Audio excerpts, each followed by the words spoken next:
Hi, everyone. Mark Merrill with Firm, Fairness in Reporting Media. We're talking about healthcare stress here in Maine and America, folks. The status of many freedoms and rights has been attacked by the leftist wingnut radicals of the Democratic Socialist Party of America. We'll go to that in just a few moments. But the majority of the population in our healthcare industry, the picture here, supported and posted by Newsmax, shows a different story. A recent article and report from that Newsmax shows very credible evidence of many healthcare providers and employees at clinics and hospitals around the country being affected. The state of Maine isn't alone in that, no thanks to Janet Mills, our governor, and all of her crooked cronies, we'll call them, in the deflectocrat ranks. We've had hospitals and clinics closed down already. It's got to stop. But here, first of all, folks, is that a little bit of an audio report from Newsmax on the issue that we're dealing with here. Not just in Maine, but just about everywhere else in the United States that has to come to a stop, or we're going to have a lot of people from the baby boomer generation, which I'm part of, and also our younger generations coming up through the ranks. Here now is that report.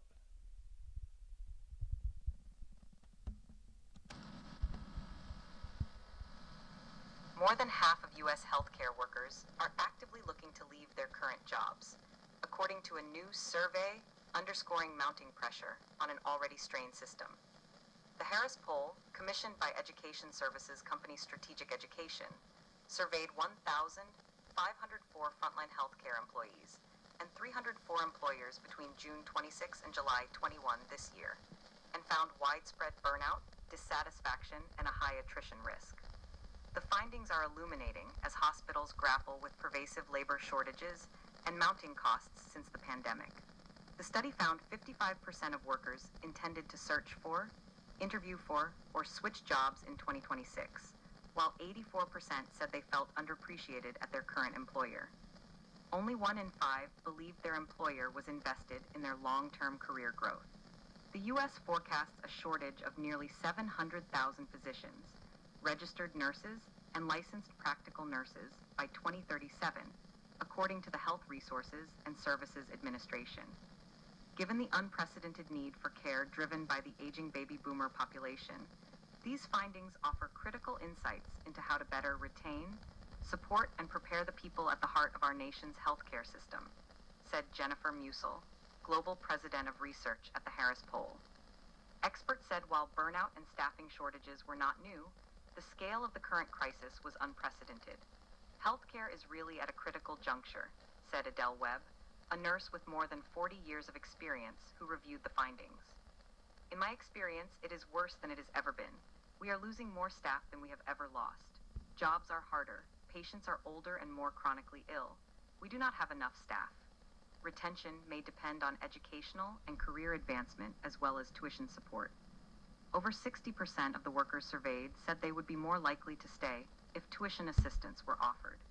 A really surprising finding was the role that opportunities for continuing education and career advancement play in keeping our patient-facing healthcare workers at the bedside, Webb said. Younger workers, particularly Gen Z and millennials, were the most likely to seek new jobs and the most likely to cite education benefits as a reason to stay. Direct and to the point, and unfortunate. Our healthcare workers in and around every single state. But as we said, ladies and gentlemen, we're dealing with it here with the Mills administration, which happened over a period of, I'd say, at least 5 years, possibly more, to closer to 7 or 8. Full term, 2 terms that she served. Darn it. Damn it. It's more like it. It's got to stop. Here, ladies and gentlemen, right now, something we want to present to you as a part of the same situation here is because This is part of the problem and the source of all woes and a crisis we have around the country. DHHS new Secretary Robert F. Kennedy Jr. hired, appointed, finally. No thanks to the Senate and Congress, even though we have majorities in both the Senate and House in Washington, D.C., got dragged through the mud for this, and we certainly want to honor him. It's being able to take some vile attacks that were not necessary and had nothing to do with policy and law and order under the Constitution. Yeah, we're going to name names. Dick Durbin to start, number one in the Senate. Never mind Chucky Schumer. Evil Chucky. And Hakeem Jeffries. You know, guys, you better thank your lucky stars that you even have a job in Congress. We move on. For the benefit of the rest of our state, Maine citizens here, folks, and voter ID and rights on the November 2025 referendum, here's more on, we hate to bring it up, folks, but here they come.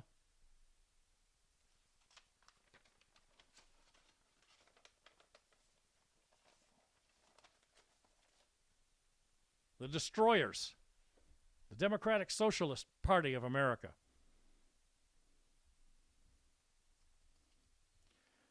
We start with what is socialism? Let's get right to the point, folks.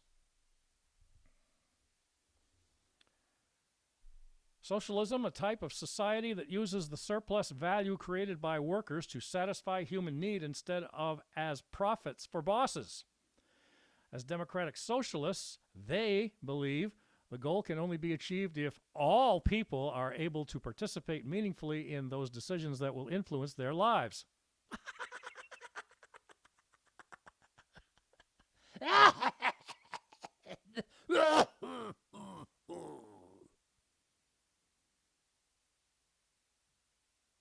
Intentionally noted. What does that tell you, folks, right there? Garbage. That's not constitutional. The Democratic Socialists are the largest socialist organization in the United States, folks, with tens of thousands of members across chapters in dozens of United States. We, they say, about themselves, are a political and activist organization, not a political party. Is that right? Really? So you don't give a damn, or a rat's rear end, as we sometimes call it. But for FCC reasons, we won't go any further than that.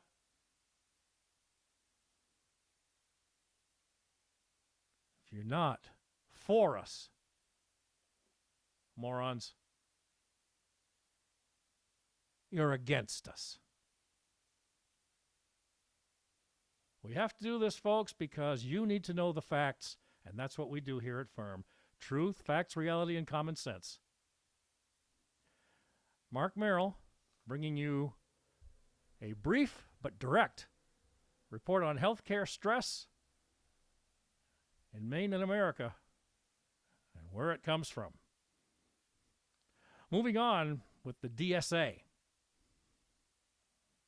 Their members use a variety of tactics, from legislative to direct action, to fight for reforms that empower working people. Gee whiz. Empower working people, really, do you? Uh-huh.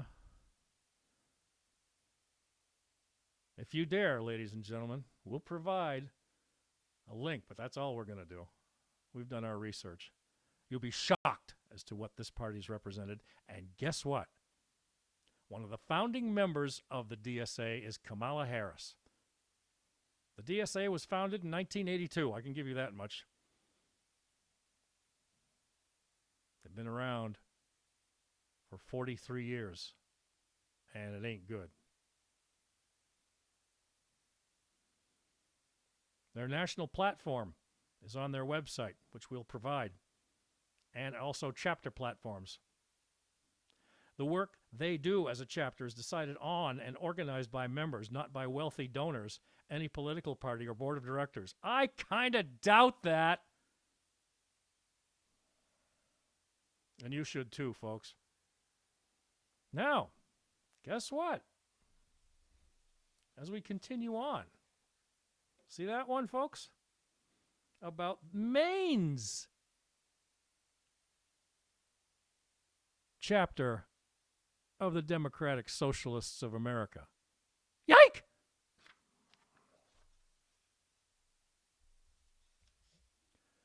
Maine and their Democrat Socialists are the only chapter in Maine, in Portland, of course, primarily organizes in that metropolitan area, although the campaign and projects may operate statewide and their membership draws from every county in the state.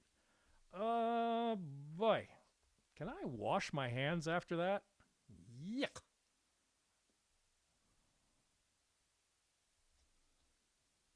They urge you, ladies and gentlemen, on the Democratic Socialists of America,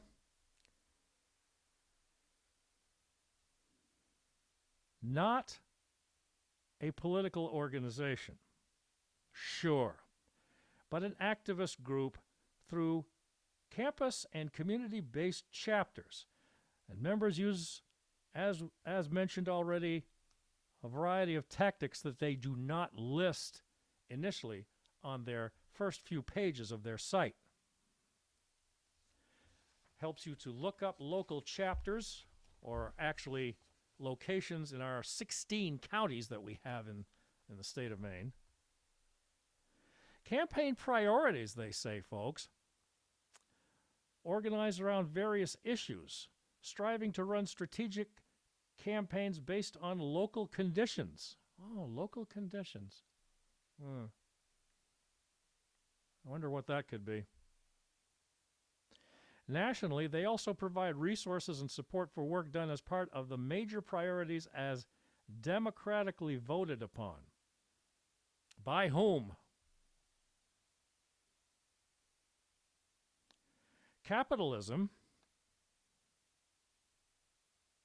they say, pits us, meaning the DSA, against each other, and workplaces are fundamentally authoritarian unless workers can self-organize and build collective power. This is why people build unions and why employers undermine them. It is also why the capitalists of a certain class constantly promote narratives about unions that frame them as unnecessary, undemocratic, or ineffective. We, meaning the DSA, know better. And we're building worker power in every region of the county. Here's one we're going to end with on them, folks. We can't hardly stand it anymore. The Green New Deal, that's right. It pops up on their website. Heard that from AOC and the rest of the squad how many years ago? This is where it went to try and hide. Apparently not. Climate crisis is an emergency. Yeah, makes you think like you want to go outside with your mask on again. Even while you're inside your car driving, folks. Remember those days?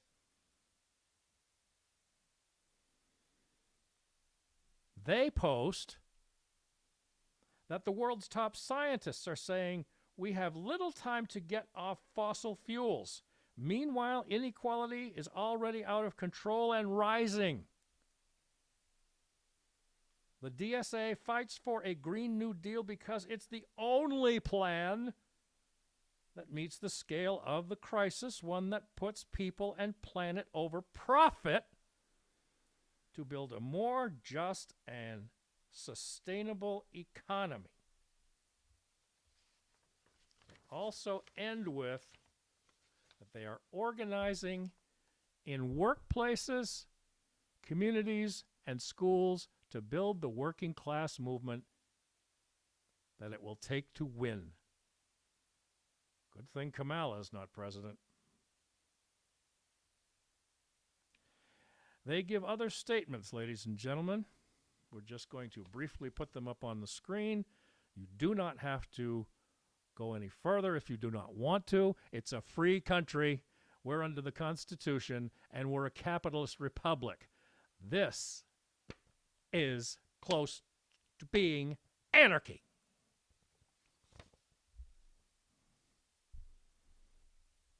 They affirm the freedom to organize. So does our First Amendment. Give me a break. The global flotilla does not sail alone. A call for solidarity, mobilizations is called for. Racism and state violence then and now. Hurricane Katrina, 20 years later. They have to go over that. They give several policies to bridge the healthcare gap. And their national convention was going to take place in Brazil, of all places, building the socialist left here in our country. Well, so much for that, folks. As we move on here on Firm, talking about healthcare and stress in Maine and America. But you know what? We've had enough already.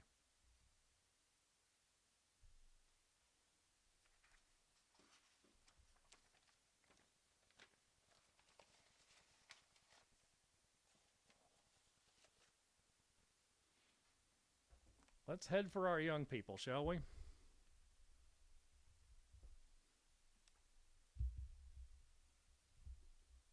little bit more down into our organization here so you can see them.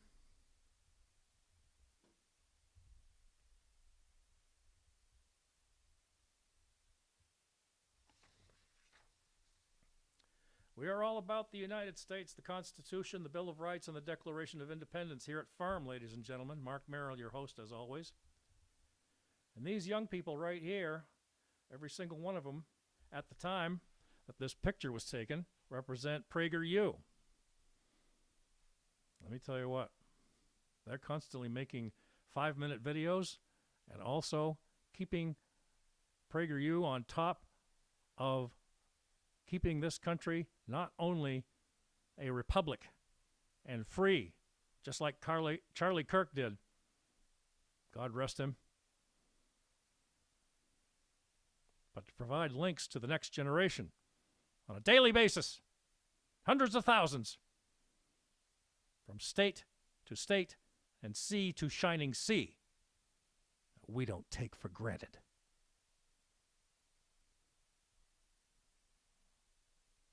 In the meantime, folks, stay safe.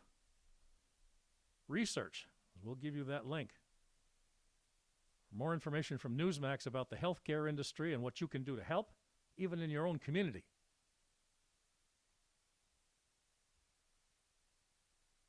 And as always, pray for the guidance of Charlie's widow, Erica, to keep Turning Point USA going, and our president and his cabinet, and all of his people that keep us safe 24 hours a day, 7 days a week. I'm Mark Merrill for Firm. Peace to all.